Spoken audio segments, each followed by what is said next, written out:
एक ठंडी बरसाती रात थी जब विक्रम सुनसान सड़क पर अपनी गाड़ी चला रहा था। शहर से दूर एक पुराने नक्शे पर मिली एक छोटी हवेली तक पहुंचने की उसकी कोशिश थी।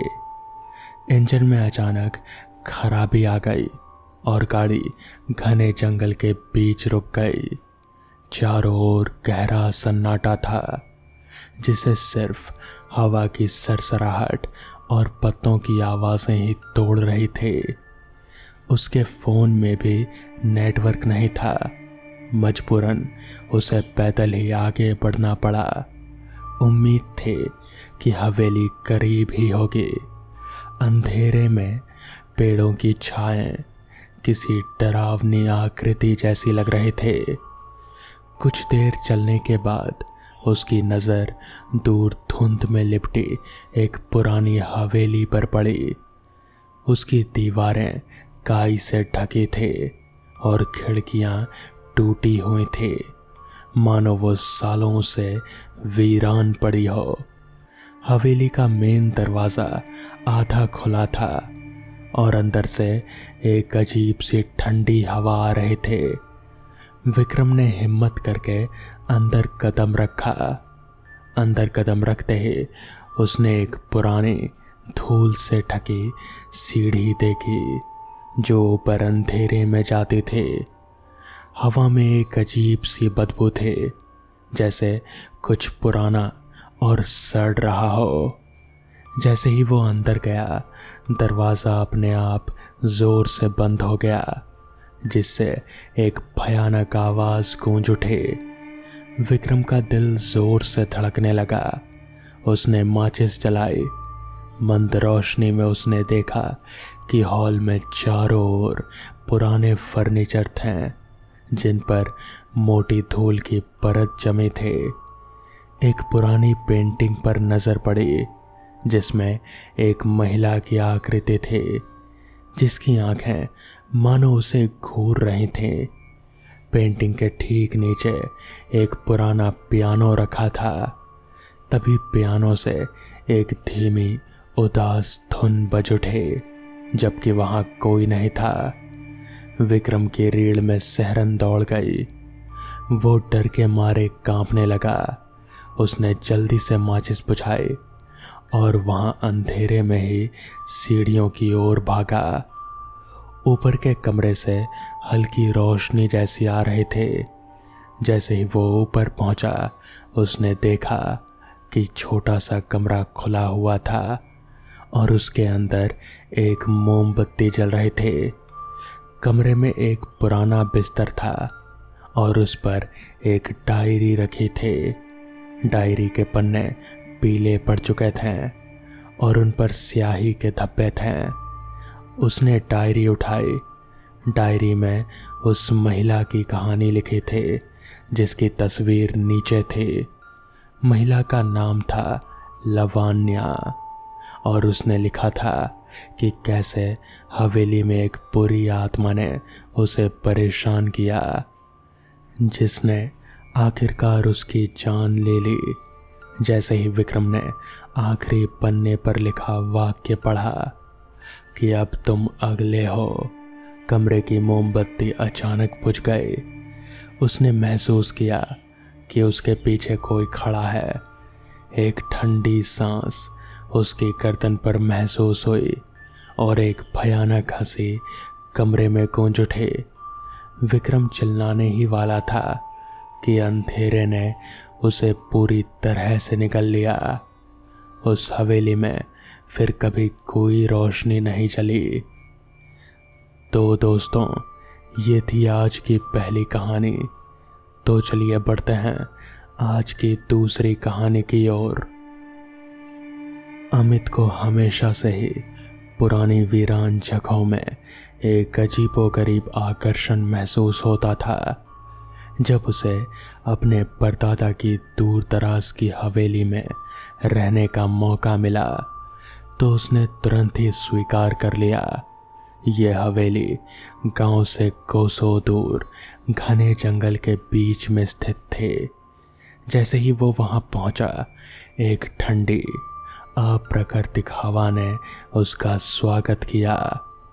हवेली की सड़ी हुई लकड़ी और धूल भरी खिड़कियां जैसे सदियों से रहस्य को अपने भीतर छुपाए हुए थे। गांव वालों ने उसे डराया था कि यह जगह शापित है, लेकिन अमित ने इन बातों को सिर्फ अंधविश्वास माना।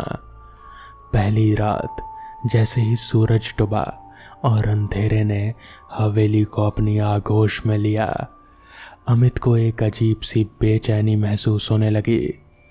कमरे में एक अनजानी ठंडक फैल गई, जबकि बाहर मौसम सुहावना था। उसे लगा जैसे कोई लगातार उसे देख रहा है। आधी रात को उसे ऊपरी मंजिल से हल्की फुसफुसाहट सुनाई दी। ये ऐसी आवाजें थी जो हवा में घुल रही थी। समझ नहीं आ रहा था, लेकिन दिल दहलाने वाली थे। उसने सोचा कि यह सिर्फ हवा का बहाव होगा, पर उसके मन में एक अनजाना डर बैठ गया। अगले कुछ दिनों तक ये फुसफुसाहट और भी स्पष्ट होती गई। रात में अमित को अक्सर अपनी परछाई के साथ एक दूसरी परछाई, धुंधली परछाई सी महसूस होती थी, जो दीवार पर दिखकर अचानक गायब हो जाते थे। कभी कभी उसे लगता कि कोई उसके कानों में कुछ कह रहा है, लेकिन जैसे ही वो पलटता वहां कुछ भी नहीं होता। हवेली के भीतर की हर दरार, हर पुरानी चीज उसे किसी अनजानी शक्ति का केंद्र लगने लगी। वो अकेला नहीं था, ये एहसास अब पुख्ता हो चुका था। इस रहस्य को सुलझाने की चाह में अमित ने हवेली के इतिहास को खोजना शुरू किया। उसे पुरानी अलमारी में एक धूल भरी डायरी मिली। डायरी में उसके परदादा के भाई की कहानी थी, जो हवेली में रहस्यमयी तरीके से गायब हो गए थे। उसमें लिखा था कि कैसे वो एक पुरानी आत्मा को जगा बैठा था, जो हवेली की दीवारों में कैद हो गए थे। आत्मा ने प्रतिशोध की कसम खाई थे, और तब से वो हर उस व्यक्ति को ढूंढते थे जो उस हवेली में कदम रखता था। अमित ने डायरी के पन्ने पलटे तो आखिरी पन्ने पर लिखा था, जब तुम ये पढ़ोगे तब तक वो तुम्हें ढूंढ चुकी होगी। अचानक हवेली की सभी खिड़कियां एक साथ खड़खड़ाहट के साथ बंद हो गई। कमरे का तापमान जमा देने वाला हो गया। अमित ने देखा कि उसके सामने धुंधली परछाइयों के बीच एक आकृति उभर रही थी। उसकी आंखें लाल थे और चेहरे पर भयानक गुस्सा था। वो परछाई अमित की ओर बढ़ने लगी। उसके कानों में प्रतिशोध की चीखें गूंज रही थे। अमित जानता था कि अब उसके बचने का कोई रास्ता नहीं था। अचानक ही बाहर से हवेली के अंदर एक चीख गूंजी, और फिर इसी के साथ सब कुछ सन्नाटे में समा गया। अमित का कभी कोई पता नहीं चला। तो दोस्तों, ये थी आज की दूसरी कहानी। तो चलिए बढ़ते हैं आज की आखिरी कहानी की ओर। बरमूडा ट्रायंगल, जहां समुद्र और समय मिलकर एक साथ अपना रहस्य छुपाते हैं। बरमूडा ट्रायंगल एक ऐसा इलाका है जिसके बारे में रहस्यों का गढ़ कहा जाता है। ये त्रिकोणीय क्षेत्र पश्चिमी अटलांटिक महासागर में फैला हुआ है। वो गर्मियों की एक रात थी जब एक यात्री जहाज नाइट वेव बरमूडा ट्रायंगल के पास से गुजर रहा था। ये जहाज एक व्यापारी जहाज था जो न्यूयॉर्क से हवाना जा रहा था। कैप्टन रॉबर्ट्स इस टीम को लीड कर रहे थे। वो एक शांत और अंधेरी रात थी। समुद्र शांत था, लेकिन हवा में एक अजीब सा सन्नाटा था। जहाज नाइट वेव अपने मंजिल की ओर आगे बढ़ रहा था। जहाज के डेक पर खड़े कप्तान रॉबर्ट्स और उनके अनुभवी सहायक जैक समुद्र के अनंत गहराइयों की ओर देख रहे थे। जैक ने कुछ देर बाद कैप्टन से कहा, कैप्टन, क्या आपने इस बरमूडा ट्रायंगल के किस्से सुने हैं? यहाँ कुछ अजीब घटता है, ऐसा सब कहते हैं। कैप्टन रॉबर्ट्स ने हंसते हुए कहा, जैक, ये सब बस कहानियां हैं, बस एक अफवाह। बरमूडा ट्रायंगल का रहस्य बस समुद्र का खेल है, पर हाँ, थोड़ा सतर्क रहना अच्छा है। तो जैक ने कहा, सतर्क तो रहना ही पड़ेगा। मैंने सुना है कि यहाँ बहुत से जहाज और विमान अचानक से गायब हो गए हैं, किसी को पता नहीं चला कि वो कहाँ गए। कैप्टन ने अपनी आंखों से समुद्र को निहारते हुए कहा, जैक, याद रखो, डर इंसान के दिमाग का खेल है। अगर हम सतर्क रहें तो ये हमारी एक और यात्रा की तरह ही सामान्य यात्रा होगी। कैप्टन रॉबर्ट्स ने अपनी टीम को चेतावनी दी कि वो इस ट्रायंगल के पास काफ़ी सतर्क रहें। ये इलाका कुछ खास है और हमें पूरा ध्यान रखना होगा, कैप्टन रॉबर्ट्स ने कहा था। लेकिन उनकी चेतावनी का कोई असर नहीं हुआ और चालक दल ने इसे सिर्फ एक और रात की सामान्य यात्रा समझा। रात का समय था और अटलांटिक महासागर का पानी चमक रहा था। सब कुछ शांत था, लेकिन अचानक जहाज के रेडियो सिग्नल में गड़बड़ी आ गई। पहला संकेत था कि कुछ गड़बड़ हो सकती है। कैप्टन रॉबर्ट्स ने सिग्नल की जांच की, लेकिन कुछ समझ में नहीं आया। समुद्र की शांत सतह पर अचानक हलचल मचने लगी। जहाज में सवार एक नाविक ने देखा कि पानी में अजीब सा धुआं बन रहा था। उस समय सभी अपनी अपनी ड्यूटी पर थे। तभी अचानक समुद्र के गहरे पानी में एक हल्की नीली रोशनी दिखाई देने लगी। कैप्टन और जैक ने उसे देखा तो हैरान रह गए। जैक की आंखें चौंधी आ गई और उसके चेहरे पर चिंता की लकीरें आ गई। जैक ने डरते हुए कहा, कैप्टन, ये क्या है? पानी के नीचे से आ रही है रोशनी, ये तो बेहद अजीब बात है। कैप्टन रॉबर्ट्स ने कहा, शांत रहो जैक, ये कोई प्राकृतिक घटना हो सकती है, ये किसी जहाज का रिफ्लेक्शन हो सकता है या फिर कोई और जहाज हमारे नज़दीक हो। कैप्टन ने अपनी दूरबीन उठाई और उस रोशनी की दिशा में देखा, लेकिन उस रोशनी के पीछे कुछ नहीं था। ये नीली रोशनी धीरे धीरे बढ़ती जा रही थी और उनके जहाज के चारों ओर घिरने लगी। तभी जहाज में जोर का कंपन हुआ, जैसे किसी ने उसे जोर से झंझोड़ दिया हो। जैक घबराते हुए बोला, कैप्टन, ये क्या हो रहा है? ऐसा लग रहा है जैसे हमें कोई खींच रहा है। कैप्टन रॉबर्ट्स ने कहा, जैक, जल्दी से इंजन चेक करो, हमें इस जगह से तुरंत निकलना होगा। जैक भागता हुआ नीचे इंजन रूम की तरफ गया, लेकिन वहां पहुंचते ही उसने देखा कि इंजन तो बिल्कुल ठीक है, पर कोई अजीब सी शक्ति उन्हें अपनी ओर खींच रहे थे। वो तेजी से ऊपर भागा और बोला, कैप्टन, इंजन रूम में कोई दिक्कत नहीं है, फिर भी हम हिल नहीं पा रहे, ये क्या हो सकता है? मुझे भी कुछ समझ नहीं आ रहा जैक, मुझे तो लग रहा है कि ये जगह हमें छोड़ने वाली नहीं।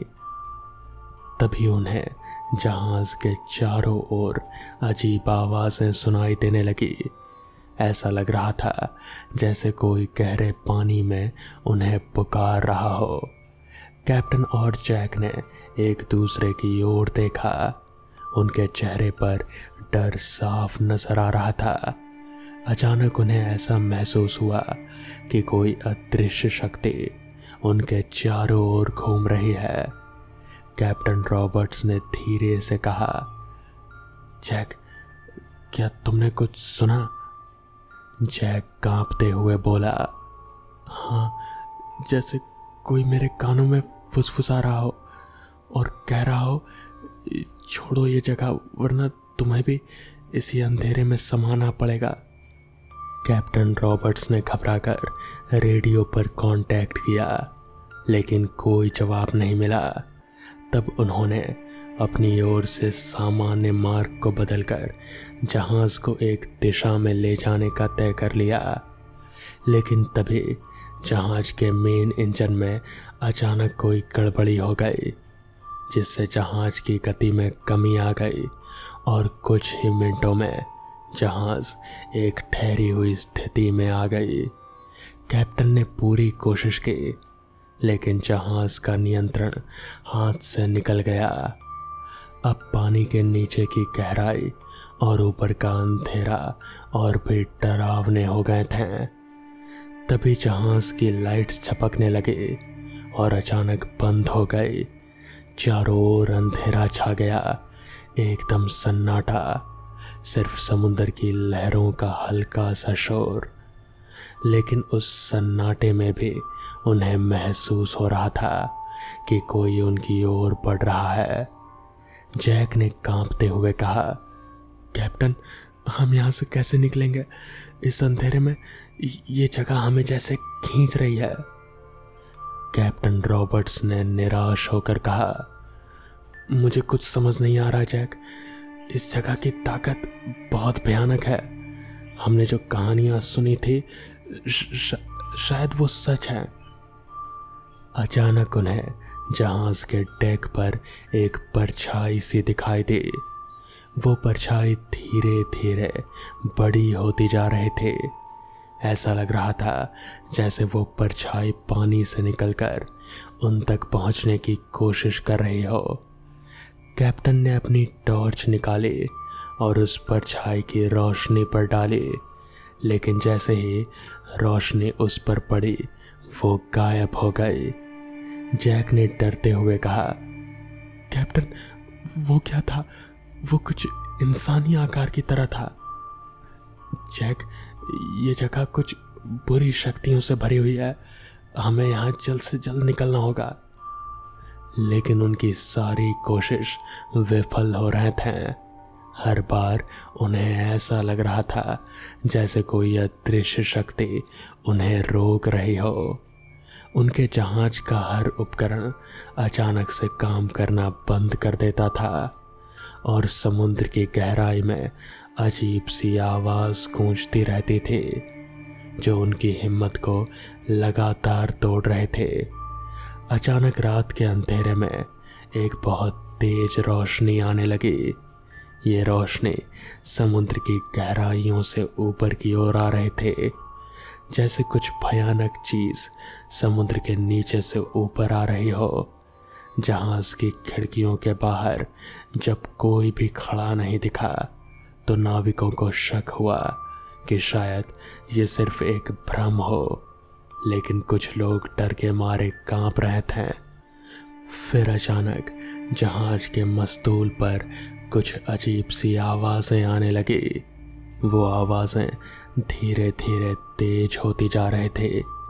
नाविकों ने देखा कि अंधेरे समुद्र के पानी में कुछ बड़ी परछाइयाँ तैर रहे थे, जो जहाज के करीब आ रहे थे। तभी अचानक जहाज में भारी कंपन हुआ, जैसे कोई भारी चीज टकराई हो। कैप्टन रॉबर्ट्स और उनकी टीम घबराए हुए थे और उन्होंने तुरंत जहाज की ओर तेजी से चलने की कोशिश की। लेकिन फिर जैसे कुछ अजीब हुआ, जहाज की दिशा खुद ब खुद बदलने लगी, जैसे कोई अदृश्य ताकत उसे खींच रही हो। अंधेरे पानी में एक अनदेखी सर्पिल चालू हो गए, जो जहाज को अपनी ओर खींच रहे थे। कुछ ही समय में जहाज का नियंत्रण पूरी तरह से खो गया और वो पानी के नीचे समाने लगी। कैप्टन और जैक ने अपनी सारी हिम्मत जुटाई और जहाज को आखिरी बार चलाने की कोशिश की। जैसे ही उन्होंने जहाज का इंजन चालू किया, एक तेज आवाज हुई और जहाज एक जोरदार झटके के साथ समुद्र में समा गई। चारों ओर घना अंधेरा और सन्नाटा छा गया, जैसे सब कुछ वहां रुक गया हो। ये रात बरमूडा ट्रायंगल में कई गुमशुदगी की रातों में से एक थी। नाइट वेव जहाज और उसके सारे क्रू सदस्य गायब हो गए। अगले दिन बचाव दल ने समुद्र की गहराइयों से तलाश शुरू की, लेकिन कोई सुराग नहीं मिला। उन्हें नाइट वेव जहाज का कोई अंश नहीं मिला। न कैप्टन का पता चला, न जैक का। बरमूडा ट्रायंगल ने एक और रहस्य को अपनी गहराइयों में समेट लिया। जहाज का कोई मलबा भी नहीं मिला। ये घटना पूरी दुनिया में सुर्खियों में आ गया और इसने बरमूडा ट्रायंगल के रहस्यों को और भी गहरा कर दिया।